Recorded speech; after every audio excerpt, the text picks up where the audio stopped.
Assalamu alaikum. Here is another vlog on myth or archetypal criticism. And this is actually an addition to my vlogs on literary criticism, literary theory simplified. So let's start our discussion of myth or archetypal criticism. What is myth criticism? Myth criticism or archetypal criticism precedes structuralism, and thus it heralds the subsequent emphasis on narrative structures. Myth criticism designates not so much a critical approach in literary studies as the convergence of several methods and forms of inquiry about the complex relations between literature and myth. So it is much like structuralism. Northrop Frye's Anatomy of Criticism, published in 1957, introduced the archetypal approach called myth criticism, combining the typological interpretation of the Bible and the conception of imagination prevalent in the writings of William Blake. Frye continued the formalist emphasis of new criticism and its insistence on criticism as a scientific, objective, and systematic discipline. The book testifies that literary history is a repetitive and self-contained cycle where basic symbolic myths, for instance, the deluge or the trickster, recur. Literature is viewed by myth critics as emerging out of core of myth and as a system based on recurrent patterns. Myth criticism regarded the creation of myth with its association with magic, imagination, and dreams as integral to human thought, and myth as a collective attempt of cultures to establish a meaningful context to human existence. Two highly influential non-reductionist theories of myth come from the fields of anthropology and psychology. The French anthropologist Lévi-Strauss, whose extensive work with South American tribal societies has yielded extraordinary analysis, argues that the meaning of myths lies not in their manifest content, but rather in the underlying structure of relations, which typically works to mediate between polar extremes. In other words, the purpose of myth is to provide a logical model capable of overcoming a contradiction. For literary criticism, perhaps the most productive figure has been the psychologist and one-time disciple of Sigmund Freud, C.D. Jung. Although he is usually associated with archetypes, the distinction between archetype and myth has often been blurred, and Jung's theories have been appropriated by myth critics and archetypal critics alike. Jung's most influential idea is that of a collective unconscious or a racial memory consisting of primordial images or archetypes. These find expression in characteristic forms: the Earth Mother, the Divine Child, the Wise Old Man, the Sacrificial Death, which provide the primordial elements in the myths and narrative constructions of widely different cultures. The archetypal vocabulary is now widespread in the discourse of those who might be called myth critics, including the most influential member of this group, Northrop Frye. By entitling the third essay of Anatomy of Criticism, Archetypal Criticism, Theory of Myths, Frye suggests a conceptual means of drawing individual and apparently unrelated archetypal images,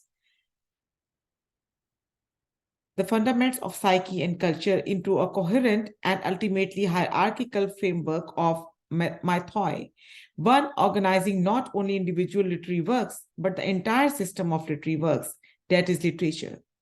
Frye argued that literature drew upon transcendental genres such as romance, associated with summer, tragedy associated with autumn, irony and satire associated with winter, and comedy with spring. These four genres constitute a central unifying myth. He further codified these genres and uncovered their basic archetypal structures. The romance is characterized by a quest theme where the hero descends into subterranean depths and danger and then rises. Summer stands for the culmination of the year seasons, just as romance and marriage culminate a life. Comedy is about fantasy and wish fulfillment and therefore suited to spring, while satire's disillusion mockery suits the coldness of winter. Thus, archetypal criticism post-universal psychological states with literary symbols identified as universal. So what is the method? I mean, if you apply these assumptions to a literary text, how would you do that?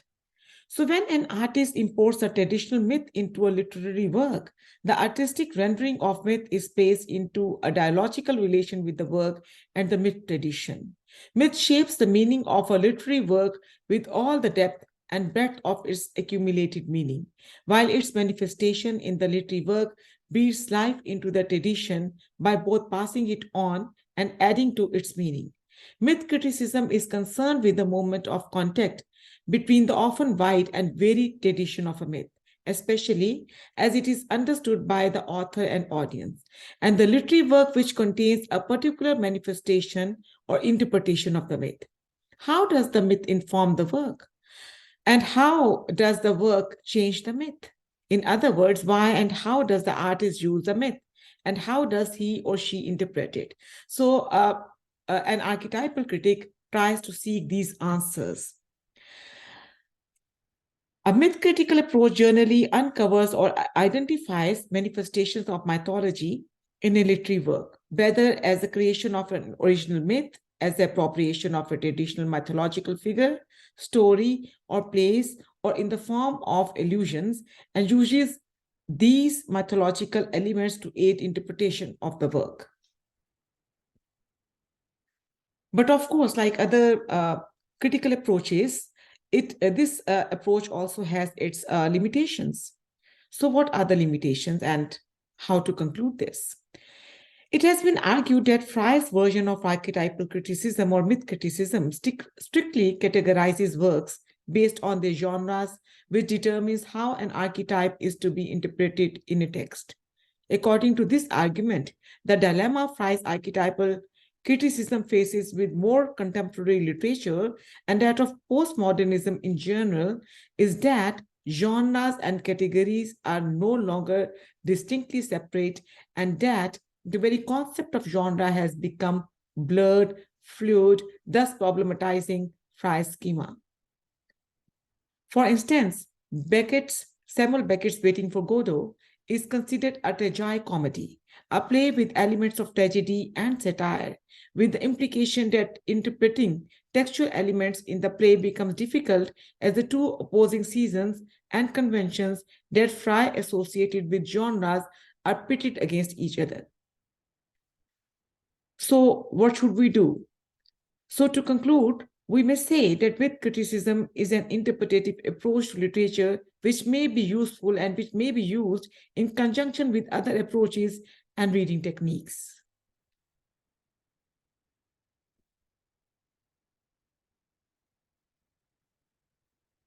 I hope that you enjoyed this presentation.